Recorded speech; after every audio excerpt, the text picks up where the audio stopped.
এমন কয়েকটি খাবার যা আপনি নিয়মিত খালি পেটে খেয়ে যাচ্ছেন, কিন্তু আপনি হয়তো জানেনই না যে এটা আপনার শরীরে কতটা ক্ষতি করতে পারে, যা পরবর্তীকালে খুব বড় সমস্যার সৃষ্টি করতে পারে। তো চলুন দেখে নেওয়া যাক সেই খাবারগুলি কী কী। নাম্বার 1, সকালে ঘুম থেকে উঠে অনেকেই চায়ের কাপে চুমুক দেয়। এই অভ্যেসটা খুবই খারাপ।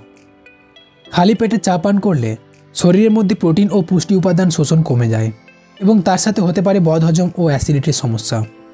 নাম্বার 2, বাইরে ঘুরতে ঘুরতে অনেক সময় চোখে পড়ে রাস্তার পাশের দোকানে তেলে ভাজার উপর।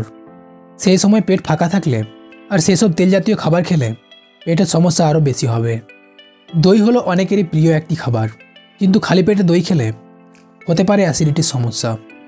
আর ফ্রিজে ঠান্ডা দই হলে তো হজম প্রক্রিয়ায় প্রভাব পড়বেই।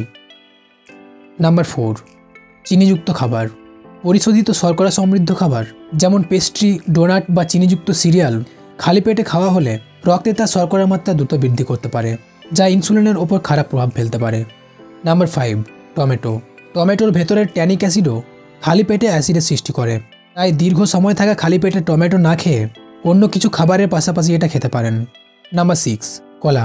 খালি পেটে কলা খেলে তা তাৎক্ষণিকভাবে রক্তে মিশে গিয়ে সুগার স্পাইক ঘটাবে। নিয়মিত খালি পেটে কলা খেলে এর শর্করা, ম্যাগনেসিয়াম ও পটাশিয়াম রক্তে মিশে গিয়ে তা হার্টের নানা সমস্যার সৃষ্টি করতে পারে। নাম্বার 7, বাদাম।